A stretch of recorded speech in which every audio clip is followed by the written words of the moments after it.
So what's up, game? How you doing today, man? How you feeling? Just, I'm alive, man. You're alive. How do you feel with everything that's happened with Nipsey? Are you going to the vigil tomorrow? It's a lot of it's sad out here, man. It's that was my homie, man, and that was a real good friend of mine, man. And his passing, as tragic as it was, man, it's beautiful to see all the people that are part of carrying on his legacy and showing love. I think that's amazing. I think that now what we need to do as a city, as a coast, man, is just pay our respects and be quiet as possible and just continue to spread love, man. Okay, that sounds good, man. Do you so like I know that you posted the video, you were driving in your car, you were real upset and everything. Like have you how do you feel? Do you just feel kind of numb right now, or I mean like I said, man, all my emotions is all mixed up. I don't really got no feelings about this or that. It's just my homie gone, man, and that needs to be respected. So yeah, and everybody needs to keep the peace and kind of come together and kind of chill with the violence and stuff like that too. I mean everyone got to govern themselves accordingly, man. For me, it's just we all got to pay respect, man, and keep the moment of silence going. For Nip and his family and his legacy, man. And that's it. Okay, thank you very much, man. Well, good seeing you today, man. Thank you. Over here driving down Slauson, man. Driving down Slauson 4 in the morning, man. Cause I can't sleep behind what happened to Nip, man. Why niggas do the homie like that, man? At his own motherfucking stop. In his own fucking hood, man. Just try to do good for niggas, man. Shit crazy, man. I can't even fucking sleep, man. I'm disgusted by this shit. That's how y'all do the homie? In his own city, in his own hood, at his own place of business. That's how niggas do niggas, man. LA on some bullshit, homie, on me. Eric Holder was Rollin 60s 2, the real story behind Nipsey Hussle's murder, Beat 1, cold open March 31st, 2019, Sunday afternoon, Slauson and Crenshaw, the Marathon Clothing parking lot. Nipsey Hussle out front in the open. No wall between him and the block because that was the whole doctrine. Own the corner. Stand on it. Be reachable to the same neighborhood that raised you. A man walks up who does not need a rival color to get close. Same set. Same streets. Same umbrella. Eric Ronald Holder Jr. Rollin 60s. He and Nipsey have a short conversation. Calm on the surface. Chili and food from the spot next door still in the picture. Holder walks off, eats, comes back. The second time he comes back, he has a pistol in each hand. He fires into Nipsey at close range, 10 rounds and more. Head, torso. Then he walks up and kicks him while he is down, so there is no confusion about intent. Nipsey Hussle, Ermias Asghedom, dies at the age of 33 in front of the store. In the hood he refused to leave, killed by a man from his own neighborhood. Episode 1 was the neighborhood war. 40 years, 60 versus 8 Trey.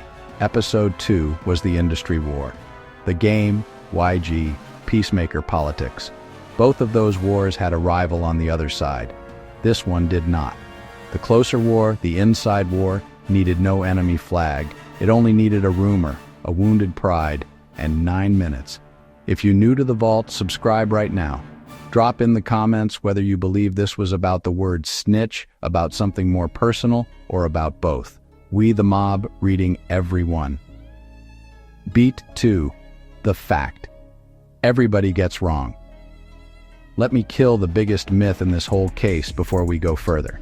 The internet wanted a blood-killed Nipsey. The internet wanted 8 Trey. The internet wanted the 40-year war from episode 1 to have the last word. That is not what happened. Eric Holder was Rollin 60s. Same set as Nipsey. Not a rival. Not an op from another map. A man from the same neighborhood, who knew the same corners, who could walk up in broad daylight and not trigger a single alarm because his face was not supposed to be a threat. That is why it worked. That is the whole horror of it. The outside wars had lookouts, colors, and geography to warn you. The inside war walks up wearing the same flag you do. So when we say the Rollin 60s turned on Nipsey, understand the precision of it. It was not the set voting on a hit. It was one member of the set sitting with an accusation heavy enough to end a man in his own culture. deciding to answer it with 2 guns in a parking lot. The neighborhood did not pull the trigger, but the neighborhood's oldest law, the law about what a snitch label does to a man, was in the room the whole time. You know what they were talking about? He was saying a lot of cuz. Who was? Eric. Okay. But can you hear what they were saying? I didn't really like kind of understand it, like what he was talking about, but I know like to tell from the tension from Nipsey, like he didn't really want to talk to him, like trying to like, you know, like get to me, like to take the picture or whatever, like trying to wait till he stopped talking. Do you know why he wouldn't want to talk to him? Because I guess the way he was just like, cuz, hey, you ever snitched on somebody, cuz this, cuz that. That's what Nipsey was saying? That's what Eric was saying. Nipsey wasn't like saying nothing. He was just like, nah, you know, nah, like that, you know. Did it sound like Eric was accusing him of snitching? To me, it sounded like kind of like he was trying to be a little messy. Oh. You know, like I wasn't kind of like getting into it, but you know, because I'm not the messy type. I'm just like kind of like listening, but I'm just like, okay, like what is he talking about? Like to myself though.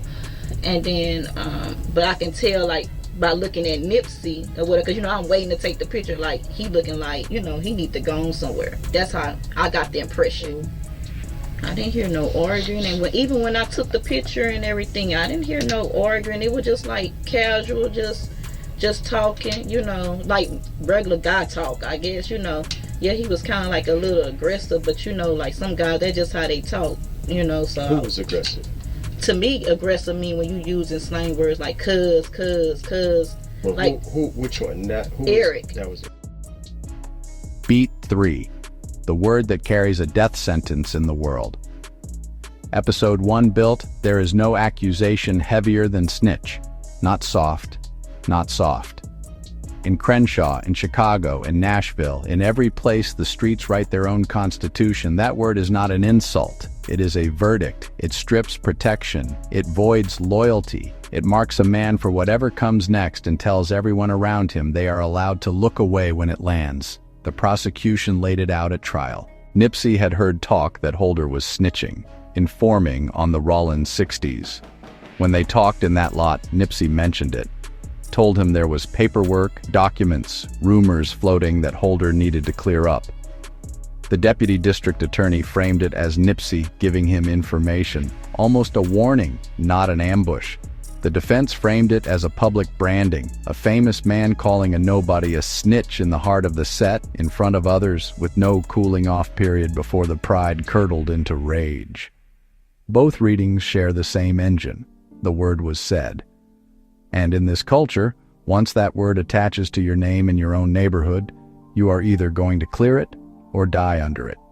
Holder chose a third option that clears nothing and buries everyone. I have watched that exact word do this exact thing in the South. It does not matter if it is true. The accusation alone is the loaded gun.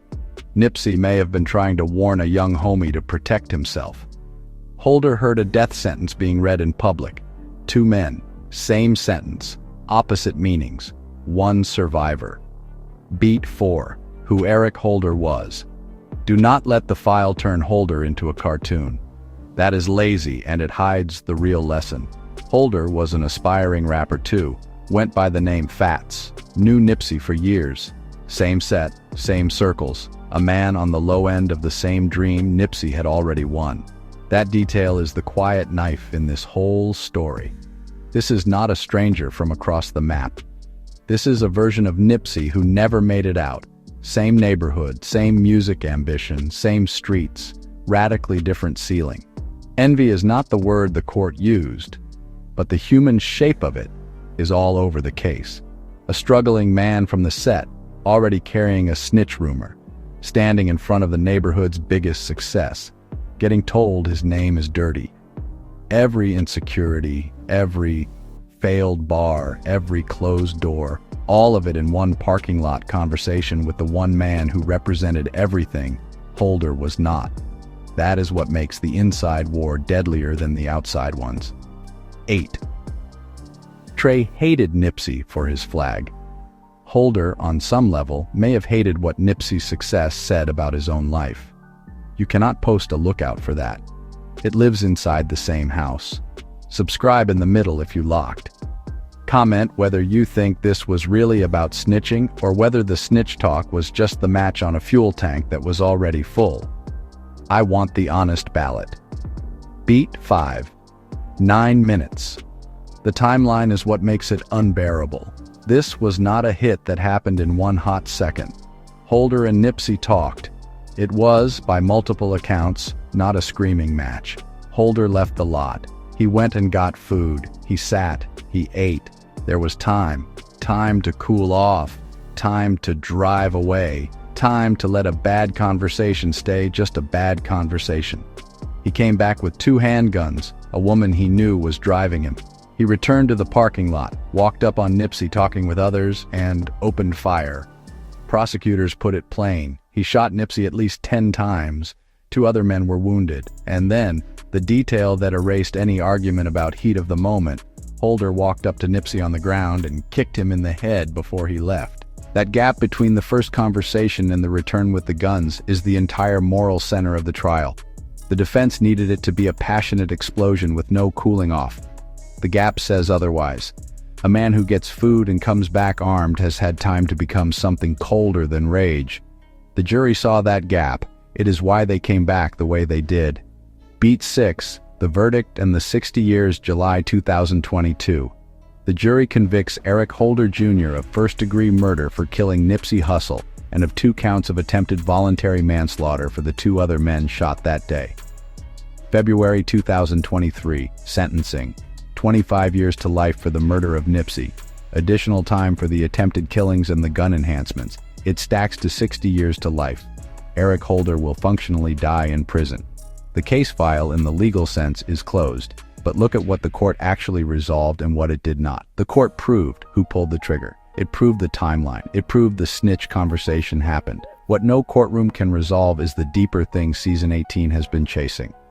May want to know, and I've personally never heard you kind of like mention it or go into depth about it, but rather it was on social media or in court, you always mention that Nip never called Eric a snitch and everything like that. Nothing will ever bring Nip back and everything like that, but do you think you could kind of like let us know what was said then? What was said from Nip's mouth that day, if you don't mind talking about it a little bit. So even like I said, you gotta realize, okay, Nip is a celebrity, so we out there, people taking pictures. Yeah. So you walk up, let me get a selfie, people taking pictures, signing shit. So basically when Eric get out, and they talk, the split second that they had, it was a brief conversation. So it wasn't a 10, 20, 30-minute conversation. Okay. Let's just say a minute conversation. You know what I mean? So you ain't seen your partner in a while. You ain't seen your associate. Y'all grew up together. Yeah. You ain't seen your friend in a while. He push up on you. Hey, and Nip say, some shit floating around. Take care of it. Like on a homie tip. Like, hey, bro, like, look, you got some paperwork, nigga. You need to take care of it. You know what I'm talking about? Like it ain't cool. Like, nigga, like not, oh, you a snitch, never. He just said, bro, you know what I'm talking about. Shitty cuz like, oh, niggas be hating on me, hating on me. And that was like, man, you know what I'm talking about? Take care of it. I left it at that, and it was off to the next fan. So it was like a split. I ain't like you ain't seen your cousin in a while, and he pop up, and you like, hey, bro, look, they got some paperwork for him. He just sidebarred him. You feel me? He didn't put him on. He just kind of sidebarred him. Like, look, bro, they got a little paperwork on him. You know what I'm talking about. I'm like, yeah, these niggas be hating on me. All right, nigga, take care of it. Because walked on. Even then, at the end, he shook our hands, did all. It was never nothing heated. If it had been anything somewhat heated, I would have snatched cuz up. Yeah. You know what I mean? If Nip would have had anything heated, you know what I mean? It was a quick pull to the side, like, hey, bro, cuz take care of that business. Feel me? Nothing confrontational whatsoever. You know what I mean? Nothing whatsoever. He even said, got some paperwork. I ain't seen it, but you need to take care of it. Basically, giving him a lookout, like looking out for him. So when it all transpired, I'm like, damn, why the fuck would that nigga do that? It fucked me up. Like, damn, why? From the conversation, why would this nigga come back and do that? No way in the world. I'm sitting there stunned. You know what I mean? I'm sitting there stunned. I can understand. Hey, nigga, look, bro. You know what I mean? I can understand that. You know what I mean? Somebody, hey, the homie called collect said you did da-da-da, whatever. I can understand. Then I would say, okay, yeah, cuz said, we'll do. I would keep it 100. I mean, what do I gain? Why? If Nip did call him a snitch, say, oh yeah, nigga, you's a snitch. Okay, I would say that. That still don't justify what he did. I still gonna smash on what's right and what's wrong. Okay, I would say, yeah, Nip did do that.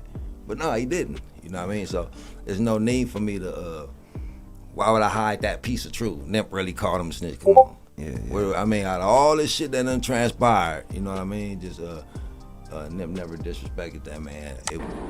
Have you ever talked to him since the incident? In jail? Yeah. I don't really want to talk about that, but nah, not really. Yeah. Okay. He tried to say, I don't want to talk too much about it, but he tried to send me a kite while I was in jail, whatever the case was, through a trustee or whatever. You know what I'm saying? But Yeah. I ain't really go. I don't know if he appealing his case and all that. You know what I'm saying? Like, I just, nigga just was explaining himself and all that shit. Nigga ain't really. It was at a point where I didn't want to hear no explanation. So, no. Why does a culture make the word snitch heavier than a human life? Why is a struggling man's pride worth more than the most productive person his neighborhood ever produced? 60 years answers the what, it does not touch the why, and the why is the thing that will kill the next Nipsey in the next city, no matter how many Eric Holders get sentenced. Beat 7. The piece that needed a casket, episode 1, promised you this moment. Now it pays off with full weight. After Nipsey died, something happened that 40 years of episode 1 could not produce alive. Rollin's 60s and 8-tray gangster Crips, the two sets from that 1979 clock, stood in the same space. Hoovers, Bloods, Crips, enemies with real bodies between them, in one crowd, at one memorial, because one man from 60th made the entire map grieve on the same afternoon. There was a peace walk. There were men on camera saying they had not been in the same place together like this since before some of the young ones were born, comparing the energy to the 92 truce, standing next to men they were supposed to be at war with, admitting out loud that it took a real one dying to make them stop. Sit with the cruelty of that. The 40-year war from episode 1. The blood and Crip industry lines from episode 2.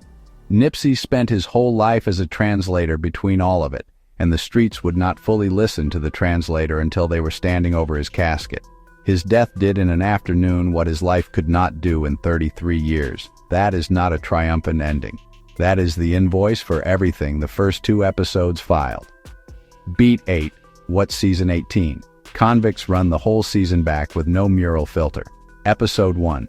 A 1979 murder lights a 40-year war, and Ermias is born into the blast radius. The neighborhood gives him his name, his code, his ceiling. Episode 2. He moves into the music business, almost dies at a red light handing the game a CD instead of catching a bullet, builds bridges across blood and Crip lines, and spends his public capital trying to shut down beefs the machine wanted to sell. The industry war he wins on paper. Episode 3. The war that finishes him needs no rival. No 8-tray, no blood, no label. Just a man from his own set, a snitch rumor, a 9-minute gap, and 2 guns in the parking lot of the store he built to lift the same block up. So here is the conviction. The outside wars were survivable. Nipsey navigated the neighborhood war and the industry war for decades. What killed him was the oldest law of the culture that raised him, turned inward. The snitch code, the pride economy, the idea that a word is worth a life. He could out-hustle the map, outbuild the industry, out-talk the beefs. He could not outrun the doctrine living inside his own neighborhood. The marathon was real. The finish line was written in 1979, and it was always going to be on Slauson. Beat 9. Human weight. Here is what season 18 leaves when the store lights go dark. A boy from Crenshaw turned a trunk into a store, a set into a brand, a block into a doctrine that colleges and CEOs now quote. He bought back the same shopping center that used to be a battlefield. He hired the neighborhood. He tried to build the one thing the streets never give you, permanence. And he died in front of it at 33, kicked in the head on his own concrete by a man who wanted the same dream and never got out of the same zip code. Eric Holder gets 60 years and becomes the most hated man in the culture. But he is also a warning the culture refuses to read. He is what happens when you raise men to believe pride is worth more than life, and the word snitch is worth more than a brother. He did not just take Nipsey, he took the one translator who was actually getting both sides to sit down. I am from Nashville, TN. I done watched neighborhoods bury their best and only then agree to stop. That is the part that breaks me every time. The love shows up at the funeral. The peace shows up at the funeral. The unity shows up at the funeral. Everything Nipsey preached shows up, right on time, one body too late. Lauren London lost the father of her child. 2 kids lost a father. Blacc Sam lost the little brother he moved home to protect. Crenshaw lost the one man who proved you could stay and win. And the map, for one grieving afternoon, finally did the thing he begged it to do while he was breathing. The marathon continues. That is the slogan. But Season 18's hard truth is that the man who ran it was tripped at the finish by his own team over a word in the parking lot of everything he built. We the mob. Subscribe if you rode all 3 episodes. Like this one so a twin who only knows the murals learns that it was his own set, not a rival, and understands what that word really costs in this culture. Comment the name you cannot shake. Nipsey, Ermias, Holder, Lauren, or the 1979 boy whose death started a clock that never stopped until it took the best of them. Season 18 is sealed.